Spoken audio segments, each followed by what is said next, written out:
Lễ kỷ niệm ngày chiến thắng đang đến rất gần và quảng trường đỏ trở thành trung tâm của thế giới. Ngày chiến thắng ngày 9 tháng 5 là ngày mà nước Nga, trước đây là Liên Xô, kỷ niệm chiến thắng phát xít trong chiến tranh vệ quốc vĩ đại, đánh dấu sự kết thúc của Thế chiến thứ hai ở châu Âu và một sự kiện chấn động đang diễn ra. Nga, do Tổng thống Vladimir Putin tuyên bố, đề xuất lệnh ngừng bắn từ nửa đêm 8 tháng 5 đến nửa đêm 11 tháng 5 để kỷ niệm 80 năm ngày chiến thắng. Ukraine, dưới sự lãnh đạo của Tổng thống Zelensky, đã từ chối lệnh ngừng bắn ngắn hạn này và yêu cầu một thỏa thuận dài hơn, tức là 30 ngày, để có thời gian lập kế hoạch và chấm dứt chiến tranh. Ông Zelensky đặc biệt còn nhấn mạnh rằng trong bối cảnh chiến tranh, Ukraine không thể đảm bảo an ninh cho các quan chức nước ngoài đến Moscow dịp lễ 9 tháng 5. Và ông đề ngỏ khả năng Ukraine có thể hành động nhưng không xác nhận cụ thể, đồng thời cảnh báo Nga có thể dàn dựng các vụ tấn công và đổ lỗi cho Ukraine. Vậy, trong kịch bản xấu nhất xảy ra, mọi thứ sẽ diễn biến như thế nào? Nó có giống như những bộ phim kiểu như là Nhà Trắng thất thủ hay là London thất thủ đã từng được công chiếu hay không? Đây là một câu chuyện giả định, xin được nhắc lại chỉ là một giả định với trung tâm là Quảng trường Đỏ. Quảng trường Đỏ nằm ngay ở trung tâm thủ đô Moscow của nước Nga, được xem là trái tim lịch sử, văn hóa và chính trị của cả đất nước này. Quảng trường này có hình chữ nhật, dài khoảng 330m và rộng khoảng 70m, với tổng diện tích hơn 23.000 m². Bề mặt của quảng trường đỏ được lát đá granite và đá bazan, tạo cảm giác cực kỳ vững chãi và trang nghiêm. Quảng trường này được bao bọc bởi những tòa nhà lịch sử, những không gian mở khiến nó lý tưởng cho các sự kiện như là duyệt binh, lễ hội hay là biểu diễn. Và đó còn có cả lăng Lenin nữa. Người ta có thể nhìn đâu đó xung quanh và hỏi tại sao quảng trường này lại có tên gọi là quảng trường đỏ.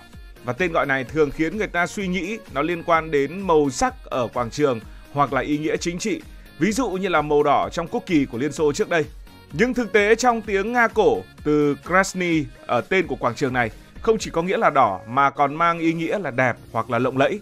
Khi quảng trường được hình thành vào cuối thế kỷ 15, nó được gọi là Krasnia để nhấn mạnh vẻ đẹp và tầm quan trọng của nơi này, chứ không phải vì màu sắc. Lúc đó, nó đã là nơi tổ chức các sự kiện hoàng gia, những phiên chợ, những lễ hội và được xem là một quảng trường đẹp của Moscow. Như vậy, đỏ ở đây đồng nghĩa với đẹp và lộng lẫy. Nếu tính khoảng cách, quảng trường đỏ cách Ukraine khoảng trên dưới 1.000 km tùy từng đoạn theo đường chim bay. Nghe thì hơi xa, nhưng với drone hay tên lửa hiện đại, khoảng cách này chẳng là gì. Moscow lại nằm giữa một vùng đồng bằng rộng lớn, bao quanh bởi những cánh rừng thông bạt ngàn và những con sông uốn lượn. Từ quảng trường đỏ, nếu bạn lái xe về phía tây nam, băng qua những cánh đồng lúa mì vàng rực hay những khu vực đất đỏ Bazan, thì bạn sẽ vượt qua lãnh thổ của Nga và tiến vào lãnh thổ của Ukraine sau khoảng 10 cho tới 12 tiếng. Nhưng thời chiến tất nhiên là chẳng ai đi đường bộ. Drone của Ukraine, như đã chứng minh vài lần trước, có thể bay thẳng từ biên giới, vượt qua những vùng đất trù phú của Nga để chạm tận trái tim Moscow. Chỉ là muốn động vào quảng trường đỏ, nơi được bảo vệ như một pháo đài bất khả xâm phạm, thì đây là một nhiệm vụ khó hơn cả lên trời. Vài năm trước thì Ukraine từng gửi drone bay qua một vùng cách Moscow chừng 300 km, làm Nga một phen hoảng loạn. Nhưng để drone vượt vào trung tâm Moscow, nơi radar và phòng không dày đặc là chuyện gần như không tưởng. Nga biết rõ Ukraine có thể thử nên họ đã biến cả vùng đồng bằng quanh Moscow trở thành một mạng lưới phòng ngự, từ những trạm radar ẩn trong rừng đến những đơn vị tuần tra dọc theo những con sông. Ukraine có thể liều nhưng cái giá phải trả sẽ không hề nhỏ. Vậy quảng trường đỏ được canh gác ra sao trong một dịp đặc biệt này? Đây là linh hồn của nước Nga nên chuyện bảo vệ quảng trường đỏ được làm kỹ đến từng mm. Vào dịp lễ duyệt binh ngày 9 tháng 5, ngày chiến thắng, cả khu vực này sẽ biến thành một pháo đài, nơi an ninh chặt đến mức bạn sẽ nghĩ mình đang bước vào một bộ phim hành động. Trước ngày này cả tuần, các con phố xung quanh quảng trường đã bị phong tỏa, cảnh sát và quân đội đứng chốt khắp nơi, kiểm tra giấy tờ gắt gao. Chỉ những ai có giấy phép đặc biệt mới được lọt vào. Camera giám sát gắn ở mọi góc, từ những cột đèn cổ kính cho đến mái nhà của Bảo tàng Lịch sử Quốc gia. Trên cao, những tay súng bắn tỉa ẩn mình sau những bức tường gạch của nhà thờ Kazan, quan sát từng chuyển động của ống ngắm. Một người bán hàng rong vô tình đi lạc cũng đủ khiến đội an ninh nháo nhào. Trên bầu trời, Moscow được che chắn bởi hệ thống phòng không tối tân. Những hệ thống phòng không ẩn mình trong những rừng thông cách trung tâm 20 đến 30 cây số, sẵn sàng bắn hạ bất kỳ drone hay tên lửa nào dám bén mảng. Sau vụ drone tấn công Điện Kremlin vào năm 2023, Nga còn lắp thêm thiết bị gây nhiễu sóng, làm drone mất tín hiệu từ xa. Dân chúng Moscow đôi khi cũng bị gặp rắc rối vì chiếc điện thoại của mình. Ở ngoại ô, gần những khúc sông Oka lững lờ trôi, những căn cứ quân sự bí mật liên tục quét radar và phát hiện bất kỳ một vật thể lạ nào. Nga không chỉ dựa vào súng đạn mà còn có công nghệ cao, vệ tinh do thám, máy bay không người lái, hệ thống nghe lén hoạt động 24/7 để nắm bắt mọi động tĩnh từ phía bên kia biên giới. Nếu có báo động, kế hoạch sơ tán sẽ được kích hoạt. Binh lính, quan chức và cả khách mời quốc tế sẽ được đưa xuống các hầm trú ẩn dưới ở Kremlin hoặc các tòa nhà lân cận. Những hầm này được xây từ thời chiến tranh lạnh, sâu hàng chục mét, đủ chỗ cho hàng nghìn người. Mọi thứ đã được diễn tập kỹ lưỡng, từ đội quân diễu binh cho đến những người làm việc hậu cần dù là nhỏ nhất, nên có thể khẳng định quảng trường đỏ sẽ được an toàn tuyệt đối. Nhưng tất nhiên vẫn có những sự lo lắng, và lo lắng là cần thiết, bởi vì lễ duyệt binh ngày chiến thắng của nước Nga có sự tham gia của khoảng 20 lãnh đạo và quan chức cấp cao từ khắp nơi trên thế giới. Đầu tiên phải kể đến lãnh đạo Trung Quốc, ông Tập Cận Bình. Ông là một vị khách VIP tại đây. Sự có mặt của ông là cách ông Putin chứng minh rằng nước Nga vẫn có bạn bè quốc tế, bất chấp bị phương Tây quay lưng. Dự kiến Tổng thống Brazil, ông Luiz Inácio Lula da Silva cũng sẽ có mặt. Một người nổi tiếng với nụ cười thân thiện, Brazil thì đang cố giữ thế trung lập, làm bạn với cả Nga và Mỹ. Rồi cả những dàn lãnh đạo từ Trung Á với nguyên thủ các nước như là Kazakhstan, Uzbekistan, Tajikistan, Kyrgyzstan hay là Turkmenistan. Những nước này vốn gắn bó với Nga về kinh tế và an ninh nên họ đến cũng là chuyện bình thường. Rồi còn có cả nguyên thủ quốc gia của những nước như là Cuba, Lào và Slovakia dự kiến cũng sẽ có mặt.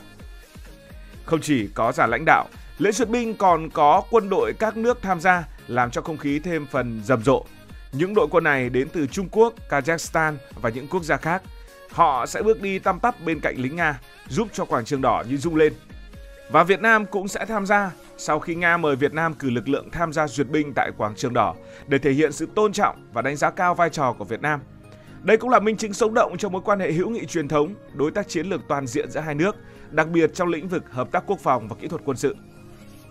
Nhưng so với thời xa xưa, khi mà các lãnh đạo phương Tây có đến dự, thì danh sách năm nay khép kín hơn nhiều. Trong kịch bản tệ nhất, nếu Ukraine dám thử tấn công thì sao? Bây giờ cứ thử tưởng tượng, nếu một bên nào đó liều mình làm một vụ tấn công vào Moscow ngay giữa lễ duyệt binh, khi quảng trường đỏ đông như hội với binh sĩ, xe tăng và cả dàn lãnh đạo quốc tế, chuyện gì sẽ xảy ra? Đây là một kịch bản siêu nhạy cảm và đây chỉ là một câu chuyện mang tính tưởng tượng. Trước hết, Nga sẽ không để yên. Nếu một drone hay là một thiết bị tấn công nào đó lọt vào gần khu vực quảng trường đỏ dù chỉ gây rối, Nga sẽ lập tức đáp trả. Có thể là một loạt tên lửa siêu thanh nhắm thẳng vào một nơi đâu đó hoặc là những căn cứ quân sự lớn. Nga tất nhiên đủ hỏa lực để làm điều này. Từ tên lửa thông thường đến cả vũ khí hạt nhân chiến thuật, dù cái này là kịch bản cuối cùng mà chẳng ai muốn nghĩ tới. Và xung đột sẽ leo thang ngay lập tức vì có nguyên thủ quốc gia của nhiều nước ở đó. Nhưng phải khẳng định rằng, khả năng một bên nào đó tấn công được quảng trường đỏ là gần như bằng không. Với hệ thống phòng không dày đặc, drone hay tên lửa không thể lọt qua. Vụ drone năm 2023 đã bay đến Moscow nhưng chỉ gây thiệt hại nhỏ và bị bắn hạ nhanh chóng. Lời đe dọa của Zelensky có thể chỉ là chiêu đánh lạc hướng, làm Nga phải căng sức phòng thủ và tốn công tốn sức mà thôi. Tuy vậy, trong quá khứ từng có một vụ xâm nhập vào quảng trường đỏ và khiến cho Liên Xô phải bẽ mặt. Đó là ngày 28 tháng 5 năm 1987, bầu trời Moscow bỗng chốc trở thành sân khấu cho một trong những sự kiện kỳ lạ nhất lịch sử thời chiến tranh lạnh. Mà chiến tranh lạnh thì cực kỳ căng thẳng rồi. Matthias Rust, một phi công nghiệp dư mới chỉ có 19 tuổi đến từ Tây Đức, đã làm cả thế giới sững sờ khi lái chiếc máy bay một động cơ Cessna 172 hạ cánh ngay gần quảng trường đỏ, trung tâm quyền lực của Liên Xô. Đây không phải là một cuộc tấn công quân sự, cũng chẳng phải là một hành động gián điệp. Đây là một màn trình diễn, một hành trình liều lĩnh của một chàng trai trẻ. Rust đã bắt đầu chuẩn bị cho chuyến bay của mình từ tháng 4 của năm 1987. Cậu ta đã thuê một chiếc Cessna 172 từ một câu lạc bộ bay ở Hamburg. Đây là một loại máy bay nhỏ, đơn giản, chỉ có tốc độ tối đa khoảng 220 km/h và tầm bay khoảng 1.000 km. Để đủ nhiên liệu cho hành trình dài thì Rust đã lắp thêm bình xăng phụ. Kế hoạch là bay từ Hamburg qua Iceland, Na Uy, Phần Lan rồi xâm nhập vào không phận Liên Xô và hướng thẳng đến Moscow. Chàng trai này không nói rõ kế hoạch với bất kỳ ai, kể cả là gia đình, chỉ để lại một lá thư và nói mơ hồ rằng mình sẽ đi du lịch châu Âu. Chuyến bay của Rus kéo dài hơn 5 giờ, vượt qua 800 km không phận Liên Xô từ biên giới gần Estonia cho đến Moscow. Trong suốt hành trình, Rus đã bị máy bay chiến đấu MiG của Liên Xô phát hiện ít nhất 2 lần. Các phi công MiG đã bay sát chiếc máy bay này, nhìn rõ Rus trong buồng lái, nhưng không được lệnh bắn hạ. Một phần vì quy trình chỉ huy của Liên Xô quá phức tạp, cần phê duyệt từ cấp cao. Một phần khác vì họ không tin một chiếc máy bay nhỏ như vậy lại là mối đe dọa. Phản ứng của Liên Xô khi mà chiếc máy bay này hạ cánh xuống quảng trường đỏ ban đầu là một sự bối rối. KGB nhanh chóng có mặt, bắt giữ chàng trai người Tây Đức và đưa anh này về một nhà tù ở Moscow. Chiếc Cessna bị tịch thu và khu vực quanh quảng trường đỏ bị phong tỏa. Nhưng sự kiện này không chỉ là một vụ vi phạm không phận mà còn là cú đánh vào uy tín quân sự của Liên Xô. Hệ thống phòng không trị giá hàng tỷ đô được thiết kế ngăn chặn máy bay ném bom B-52 của Mỹ, lại để một cậu trai 19 tuổi lái máy bay du lịch lọt vào trung tâm của Moscow. Báo chí phương Tây gọi đây là vụ xâm nhập đáng xấu hổ nhất trong lịch sử của Liên Xô. Và quay trở lại với những câu chuyện của hiện tại, vậy thì ngày 9 tháng 5 của năm 2025 sẽ diễn ra như thế nào? Kiểu gì thì ngày 9 tháng 5 vẫn phải đến. Quảng trường đỏ sẽ rực rỡ với cờ đỏ, tiếng kèn đồng và nhịp chân đều tăm tắp của hàng nghìn binh sĩ. Xe tăng sẽ gầm rú lăn bánh và làm mặt đất rung nhẹ. Máy bay sẽ vẽ những vệt khói trên bầu trời, khiến đám đông phải reo hò. Ông Putin sẽ đứng trên khán đài, cạnh ông là ông Tập Cận Bình và các nhà lãnh đạo quốc tế khác vỗ tay khi đội quân danh dự đi qua. Nhưng đằng sau vẻ hoành tráng đó là một nước Nga đang hết sức tập trung. Trên mái nhà quanh quảng trường, các tay súng bắn tỉa vẫn không rời mắt khỏi ống ngắm. Dưới lòng đất, đội kỹ thuật kiểm tra hệ thống cảm biến liên tục. Ở ngoại ô, radar quét không ngừng, chỉ sợ một drone lẻn qua. Và xa xa ở Kiev, Zelensky ngồi trước màn hình, vẫn xem truyền hình trực tiếp từ Moscow một cách bình thường. Cảm ơn vì đã quan tâm theo dõi câu chuyện này.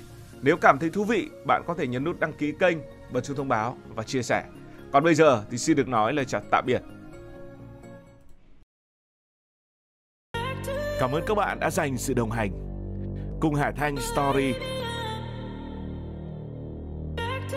đi qua những vùng đất, khám phá những điều mới.